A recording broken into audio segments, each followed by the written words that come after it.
Is the presidential race over? The pollsters can't seem to decide. And Sarah Palin mania, is it helping or hurting Senator McCain?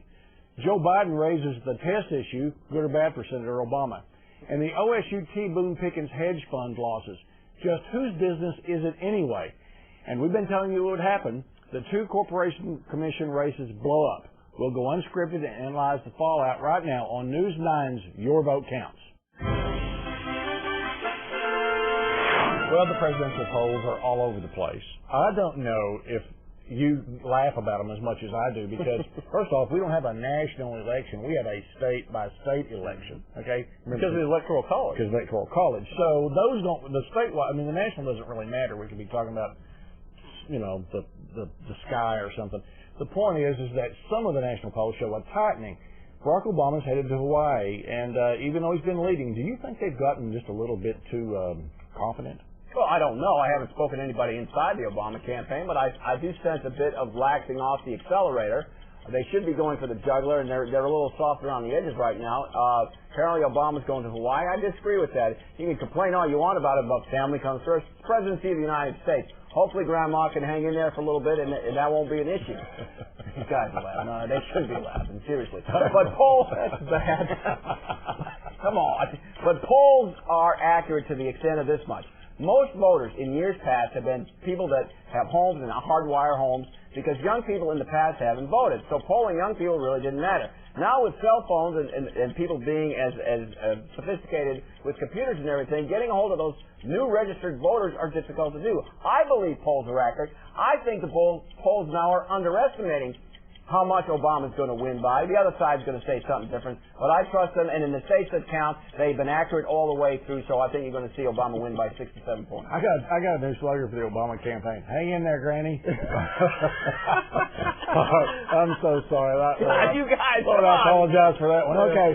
Do you think that the polls are accurate readings, and do you think he's closing, and do you think it's too late for John McCain? Well, listen, I do not think it's too late for John McCain. Listen, there's a week and a half left in this presidential election. That is an absolute eternity in politics.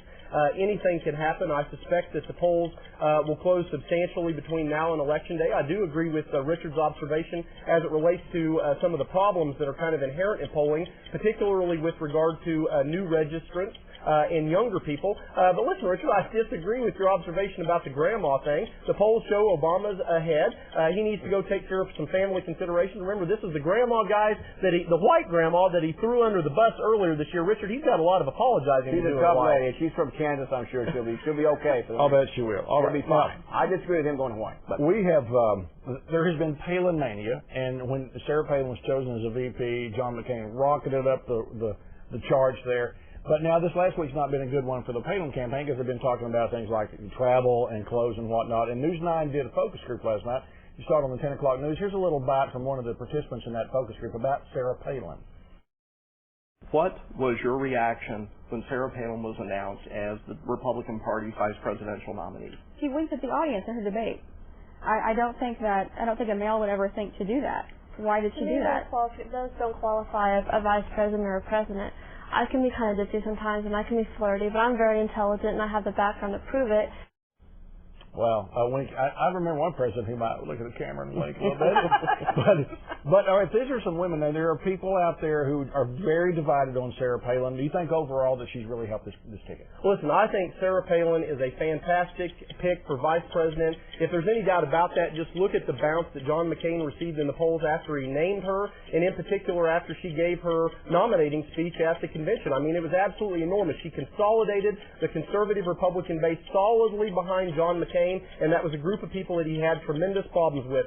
Speaking about somebody, Richard, who puts family above politics, Sarah McCain does that. She is an experienced governor, for goodness sake. She has more experience than Barack Obama will have if he happens to win the presidency. In addition to that, there is probably no chief executive who is more knowledgeable about energy policy than Sarah Palin. She is a committed reformer. She fits in perfectly with that McCain ticket. She challenged a Republican governor, guys. A Republican governor. Do you know how difficult that is in your own party? It almost never happens. But challenged a Republican governor, beat him in her own state. And in addition to that, she certainly is attuned to the needs of families families.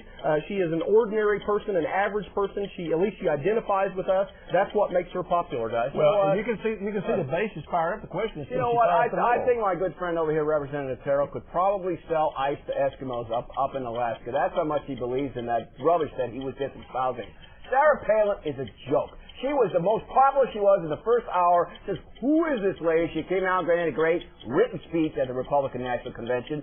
By the way, NBC was wanting to do an interview with her. They waited 55 minutes for 50 seconds. They won't let her talk to the press. She doesn't know anything. When she was trying to express what the vice president's job is, she screwed it all up. Thank God she won't be vice president because she needs to go back to Alaska where she belongs. Hey, the Obama campaign has Biden under lock and key, too. Mr. Gas a minute. He's trying to be honest with you people have a hard time dealing with. Let's go back to Obama. Joe Biden has said, listen, he's going to be tested. I mean, this seems to be a rather incredible way of endorsing your candidate by saying because he's so young and youthful and inexperienced, he's going to be tested. That just you know what, Scott, you surprised me. I'm surprised you don't have a McCain-Palin button on your sleeve right now.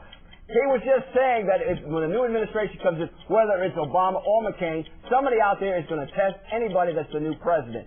John Kennedy was tested early on. That is what he said. He was going to be. Kennedy was tested early on, and thank God he passed those tests. John W. Bush or George W. McCain, however you want to say it. This guy, by the way, he's 72 years old. Okay. Sarah Palin, who we were just talking about, would be the president if this guy just happened to pass away. That's an issue that very few people talk about.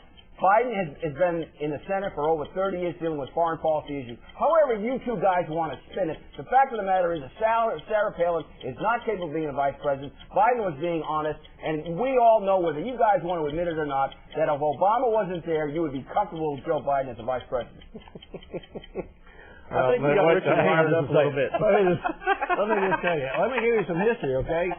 John Kennedy, when he went to Vienna, was really hooky-dooed by Khrushchev. And John Kennedy said it later, which led to the Cuban Missile Crisis. Now you were wrapping up history like a little, come on, get out of here. It's true. It's No, absolutely it's true. not It is true. and he failed the first test. He did. That's absolutely true. And listen, now you're getting to the point. Even longer than that, the reality, Representative Moore said, is that Barack Obama is no John F. Kennedy. There's my Lloyd Bentsen moment but John for the day. George Bush, and the reality is that Joe Biden, I mean, how prescient is this guy? The reality is that he said that Barack Obama is young, he is inexperienced, he is untested. There will be a crisis that will occur within the first 6 months of an Obama presidency, and that the first reaction that people will have is that his response to it will be wrong. I mean, how reassuring is that? Scott, that's not designed to instill confidence in the American public. Thank God Palin won't be there when McCain doesn't make it. Thank God she won't be there. We cannot take full time on this. We have to mention it.